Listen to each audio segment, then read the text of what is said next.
ಸ್ನೇಹಿತರೆ, ಜ್ಯೋತಿಷ್ಯ ಮಿತ್ರಕ್ಕೆ ಸ್ವಾಗತ ಸುಸ್ವಾಗತ. ಇಂದಿನ ವಿಡಿಯೋದಲ್ಲಿ ವಾಸ್ತು ಪ್ರಕಾರ ಅಷ್ಟ ದಿಕ್ಕುಗಳ ವಿಚಾರವನ್ನು ತಿಳಿದುಕೊಳ್ಳೋಣ. ಪೂರ್ವ ದಿಕ್ಕು. ಪೂರ್ವ ದಿಕ್ಕಿಗೆ ಇಂದ್ರ ದಿಕ್ಪಾಲಕನಾಗಿರುವನು. ಇಂದ್ರ ಸುರಾಧಿಪತಿ ಹಾಗೂ ದೇವತೆಗಳ ರಾಜ. ಶುಭವನ್ನು ಉಂಟು ಮಾಡುವುದು ಇಂದ್ರನ ಸ್ವಭಾವ.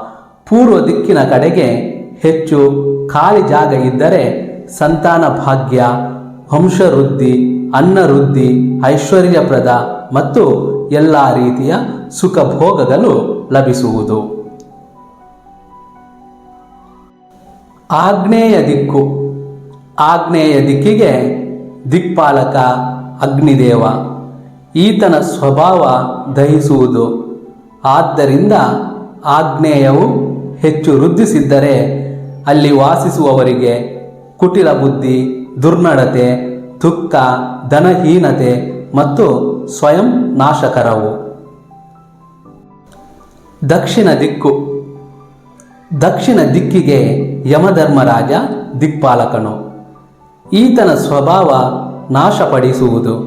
ಆದ್ದರಿಂದ ದಕ್ಷಿಣ ದಿಕ್ಕಿನ ಕಡೆಗೆ ಹೆಚ್ಚು ಖಾಲಿ ಜಾಗವಿದ್ದರೆ ಅಲ್ಲಿ ವಾಸಿಸುವವರಿಗೆ ದುಃಖ ಪ್ರಾಪ್ತಿ, ಶತ್ರುವೃದ್ಧಿ, ರೋಗ ಬಾಧೆ, ಅವಮಾನ, ಸೋಲು, ಸರ್ವನಾಶ ಮತ್ತು ಜಗಳಗಳಂತಹ ಅಶುಭ ಫಲದಾಯಕವು. ನೈಋತ್ಯ ದಿಕ್ಕು. ನೈಋತ್ಯ ದಿಕ್ಕಿಗೆ ದಿಕ್ಪಾಲಕ ನಿಋತಿ ಎಂಬ ರಾಕ್ಷಸ. ಹಿಂಸಿಸುವುದೇ ಇವನ ಸ್ವಭಾವ.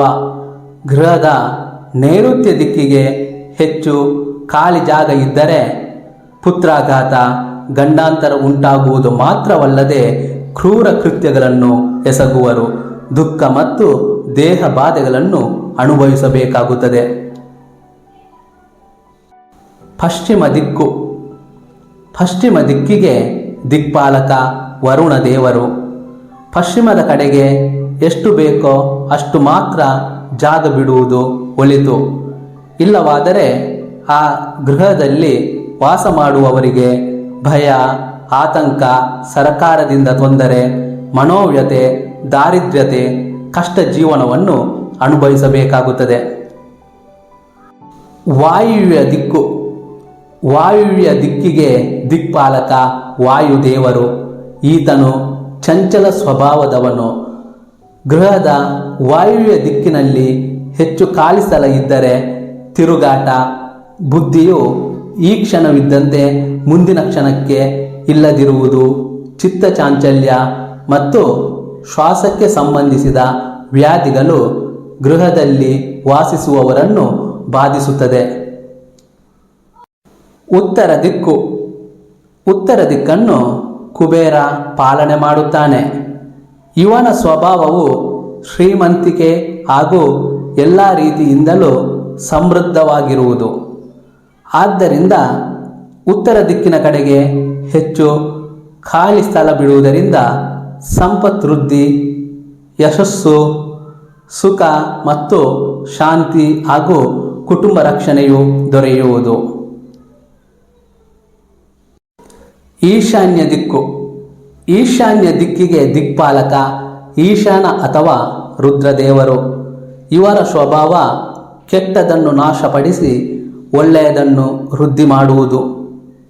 ಆದ್ದರಿಂದ ಈಶಾನ್ಯದ ಕಡೆಗೆ ಹೆಚ್ಚು ಸ್ಥಳ ಖಾಲಿ ಇರುವುದರಿಂದ ರುದ್ರನ ಅನುಗ್ರಹ ದೊರೆತು ಗೃಹದಲ್ಲಿ ವಾಸಿಸುವವರ ವಂಶ ವೃದ್ಧಿಯಾಗುವುದಲ್ಲದೆ ಎಲ್ಲ ರೀತಿಯ ಸುಖ ಭೋಗಗಳು, ಸಂತೋಷ ದೊರೆತು ವ್ಯಾಧಿ ನಾಶವಾಗಿ ಧನ ವೃದ್ಧಿಯಂತಹ ಶುಭ ಫಲಗಳು ದೊರೆಯುತ್ತದೆ.